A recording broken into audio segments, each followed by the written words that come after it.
आपके आसिम मुनीर साहब को टू नेशन थ्योरी, उनको मार्को रूबियो नहीं, सॉरी, पेंटागन के ऑफिशियल ने क्या कहा आपको पता है?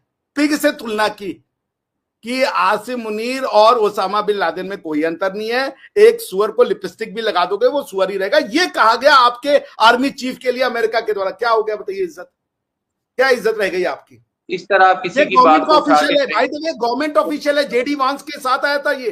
जिस तरह का मुंह तोड़ जवाब पाकिस्तान से मिला, जिस तरह उनके पहले जहाज गिराए गए, उसके बाद जिस तरह उनके एयर बेसिस पे हमले हुए और तबाही मचा दी गई, उसके बाद जिस तरह उनको भागना पड़ा, अगर इतना ही दम था तो लड़ लेते ना, क्यों फिर पीछे हटे? तो अब तो मोदी जी आपके की वो डीजीएमओ ने फोन किया भैया, तो मेंटल डीजीएमओ आपका फोन कर रहा है।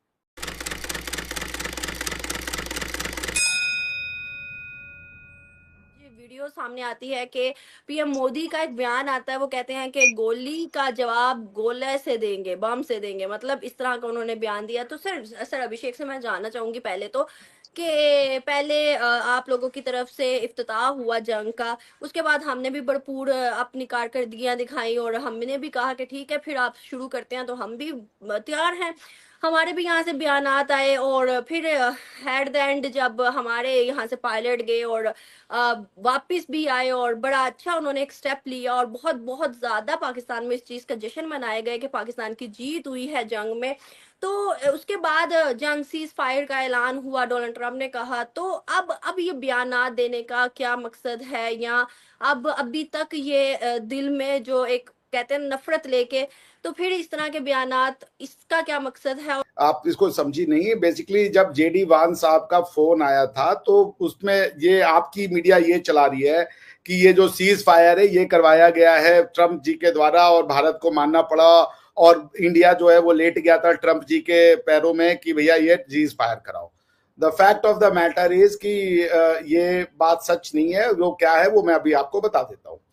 उसमें कई जब मीडिया चाहिए तो उसमें जब जेडी वांस इंडिया को जब ये बताया गया कि भाई इंडिया जो है वो सीज फायर के लिए बातचीत की गई, तो उसमें फिर जो है न्यूज मीडिया ने एक सब छापा उसमें ये कि जब जेडी वांस साहब का फोन आया था मोदी जी को कि भाई आप इसको जो है डीस्केलेट करें, मोदी जी ने कहा कि हमारी प्रेस रिलीज में तो हम डीस्केलेट किए हुए हैं, उनसे बोलिए कि वो आगे एस्केलेट ना करें, क्योंकि आप हमारा पहले दिन ऑपरेशन सिंदूर के बाद का जो वो पढ़ती प्रेस रिलीज, उसमें लिखा था कि हमने पाकिस्तान के मिलिट्री टारगेट या सिविलियन जो प्लेसेस है उनको टारगेट नहीं किया है, हमने सिर्फ और सिर्फ टेरर जो टारगेट्स है उनको अटैक किया है। और अब हमारा जो है ये ऑपरेशन कंप्लीट हो गया, हम इसको एस्केलेट नहीं चाहते, ये नॉन एस्केलेटरी नेचर था। अब हाँ, पाकिस्तान अगर कुछ करेगा तो हम रिस्पॉन्स करेंगे, पाकिस्तान कुछ नहीं करेगा तो हम रिस्पॉन्स नहीं करेंगे। पहली बात तो ये।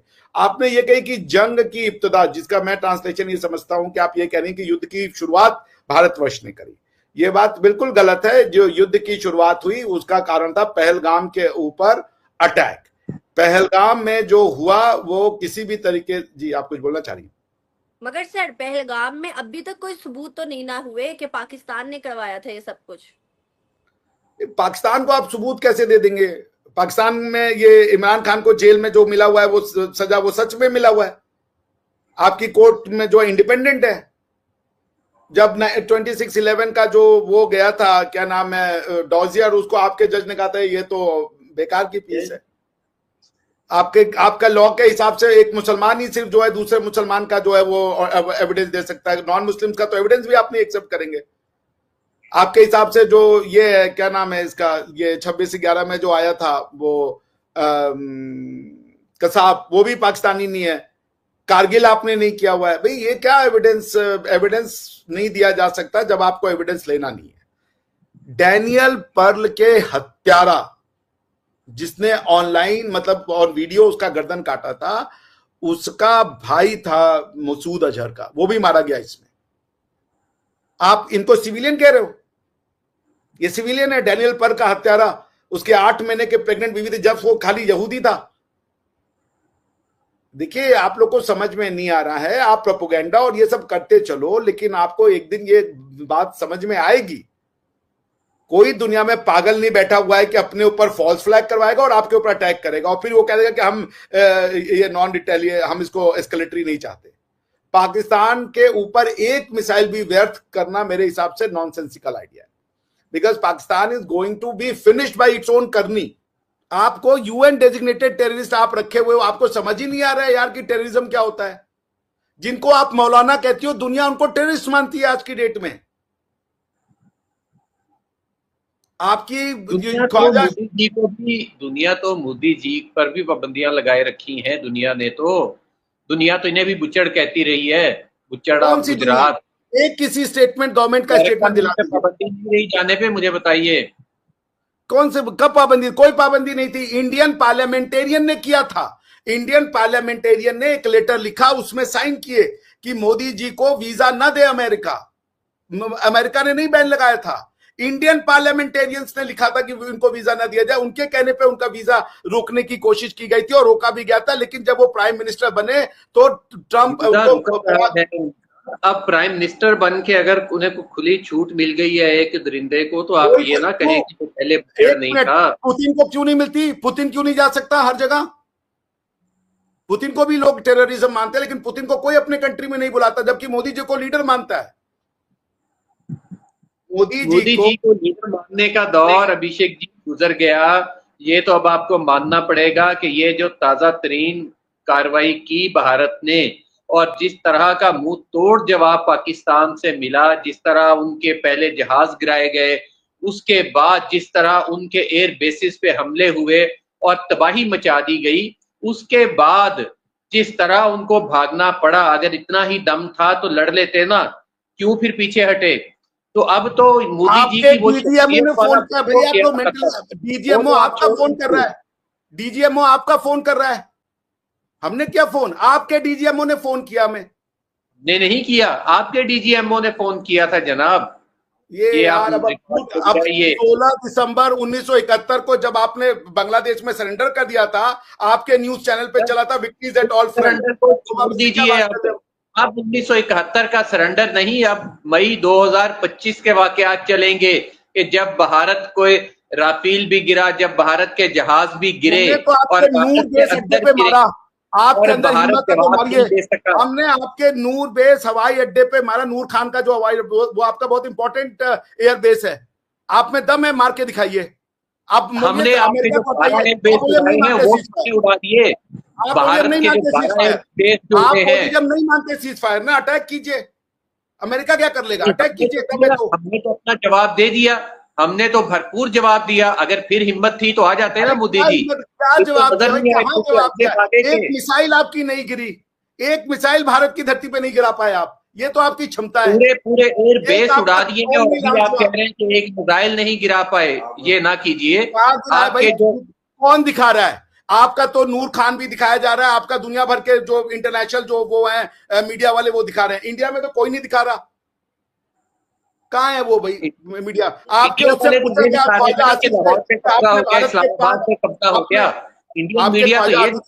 आप कि आपने भारत के 5 तैयारी गिराए, कहा तो कह रहे जी सोशल मीडिया पे जाके देख लो। सोशल मीडिया पे लड़ना है तो लड़िए सोशल मीडिया पे। अरे यार आसिफ साहब, आप नेशनल मीडिया को भी देख लीजिए, सोशल मीडिया को छोड़ें, इंटरनेशनल मीडिया से उठा लें। जो कुछ हो गया है भारत। हम आपको 30 सेकंड देते हैं, गूगल पे से आप दिखा दीजिए। हम आपको 30 सेकंड देते हैं, मैं यही वेट कर रहा हूँ। आप, मैं कुछ नहीं बोलूंगा, आप दिखा दीजिए। इंटरनेशनल मीडिया दिखाइए हमें आप। मैं ये सारा कुछ भेजूंगा अनम जी को, अनम जी दिखा दीजिएगा बाद में। अरे अभी दिखा दीजिए, हम लोग 2 मिनट रोकेंगे। आजकल तो यार गूगल 2 मिनट का काम है, 2 मिनट में वेट कर लेता हूँ। आप दिखाएं, चले मैं वेट कर। मुझे ये सारा कुछ रोक के आना पड़ेगा, मैं वो सारी चीजें भेज दूंगा, ऐसा कोई इशू नहीं है ना। प्रोग्राम के साथ लगा देना, बाद में आ जाएंगी। भाई आप गूगल कर लीजिए ना, हम लोग 2 मिनट वेट कर रहे हैं। आप गूगल कर लीजिए, जो होगा सामने आ जाएगा। गूगल क्या करना, मैं सारी चीजें अनम को प्रोग्राम के साथ अनम अपलोड करेगी, जहाँ पे मेरी बातचीत वही भेजेंगे ना। हम लोग वेट कर लेते हैं 2 मिनट, आप दिखा दीजिए। सर्च मार दीजिए कि इंडियन अटैक, इंडियन डिस्ट्रॉयड या Indian area destroyed by Pakistani missile, ये वो दिखा दीजिए, देख लूंगा मैं। हमने पूरे एयर बेस उड़ा दिए। आप कह रहे हैं कि फलां इलाका तबाह हुआ, पूरा इंडिया उड़ा दिया है। आपके शहीद अफरीदी और आप लोग जो जश्न मना रहे हो, पाकिस्तान जो है अमेरिका के उस पे लेट गया कि भैया $1 बिलियन दे दो, हम जो कहोगे हम बेचने को तैयार हैं। माशाल्लाह इतना ज्यादा खूबसूरत मीडिया है कि यहाँ पे भी आके कब्जा कर लिया था। और लाहौर का साहिल मैं तो ढूंढ रहा हूँ उस दिन से, मुझे तो अभी तक नहीं मिल सका। फैसलाबाद के साहिल पे भी कब्जा हो गया था, वो हमें नहीं पता था कि फैसलाबाद को भी समंदर लगता है कहीं। कमाल कर दिया इस दफा। भाई वो लेकिन आप भी पटना के बीचेस पे आके कंट्रोल कर चुके थे भाई, वो तो जाने दे आप। देखिए ट्रोल से तो आर्गुमेंट्स नहीं होंगे ना, ट्रोल्स को जाने दे। सोशल मीडिया की वॉर आप सीरियस गुफ्तगू में या सीरियस चर्चा में तो नहीं ला सकते ना। वॉर हो रही है तो कोई टीवी पर गया, अल्लाह से बात हो रही है, अल्लाह से, अल्लाह इनको माफ करे, हमारी जो ईमान कमजोर है। क्या करोगे कि ईमान मजबूत हो जाए भाई? न्यूक्लियर बम मार के चैन आएगा ईमान मजबूत करने के लिए? आपकी वो रो रही है एंकर कि अल्लाह हमें माफ कर दो, हमारे तो ईमान ही कमजोर है। तो क्या $1 बिलियन के लिए बेच दिया आपने अपने न्यूक्लियर वेपन?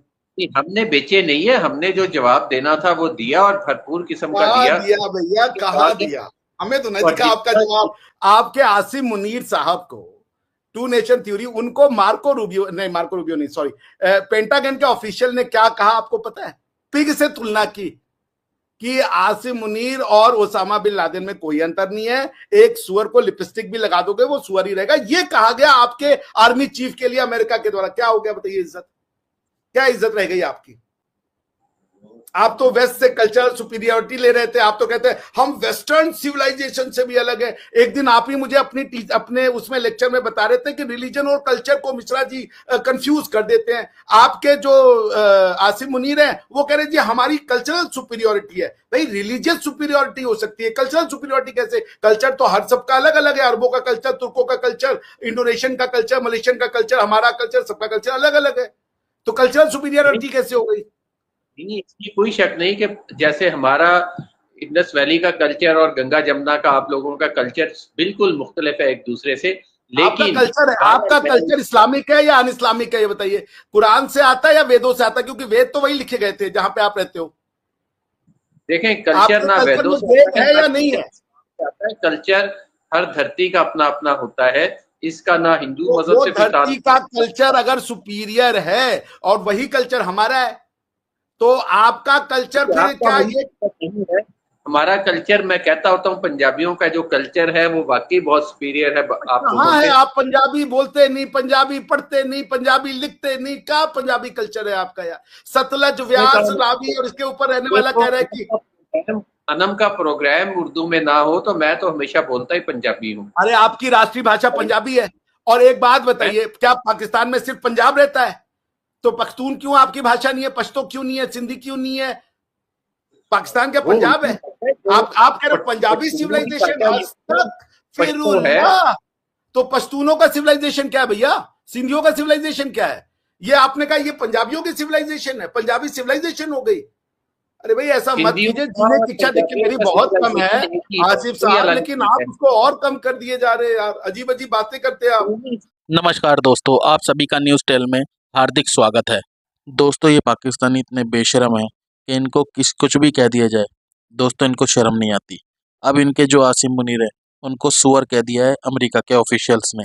अब दोस्तों इनको तब भी शर्म नहीं आ रही है, इतने बेशरम लोग हैं। और दोस्तों अभिषेक मिश्रा ने इन पाकिस्तानियों की ऐसी बखिया खड़ी है। दोस्तों ये दोनों पत्रकार अपनी मीडिया पर चीख रहे हैं, चिल्ला रहे हैं। दोस्तों वहाँ पर इनका रोना शुरू हो गया। और आसिफ अली तो इतना घटिया इंसान है जिसको बात करने की तमीज़ नहीं है, इतना बेगैरत इंसान है मदरसे छाप जिसको बात करने की तमीज़ नहीं है। दोस्तों किस तरह से बात कर रहा है और कितने शान से कह रहा है कि भारत को इनने हरा दिया है पाकिस्तान ने। दोस्तों भारत के फाइटर जेट उनको पाकिस्तान ने गिरा दिए, 5-6 मार के गिरा दिए इन्होंने। और दोस्तों ये जश्न मना रहे हैं और बुरी तरह से पिटे हैं, ये पूरी दुनिया जानती है। लेकिन फिर भी ये मानेंगे नहीं क्योंकि बेशरम है, मदरसे छाप लोग हैं, ऐसे घटिया लोग हैं जिनको शर्म भी नहीं आती है। दोस्तों इनके जो आर्मी चीफ है उन्हें तो सुअर कहा जाता है और यूएन डेजिग्नेटेड जो टेररिस्ट हैं उनके कैंप बना रखे हैं पाकिस्तान में और उनको ये मौलाना कहते हैं। तो इनसे इनकी सोच पता चलती है कि टेररिस्ट ये खुद भी है, ये आसिफ अली। जो लोग टेररिस्ट को मौलाना समझते हैं वो खुद टेररिस्ट हैं, घटिया लोग हैं, जाहिल। अपने मुंह से बता रहा है कि वो मौलाना है जो एक टेररिस्ट है। तो दोस्तों इससे ये पता चलता है इन पाकिस्तानियों की क्या सोच है, किस तरह के धोखेबाज लोग हैं। तो दोस्तों आपको हमारी वीडियो पसंद आई तो प्लीज़ लाइक करें, सब्सक्राइब करें, शेयर करें। तो मिलते हैं आपसे अगली वीडियो में, तब तक के लिए जय हिंद।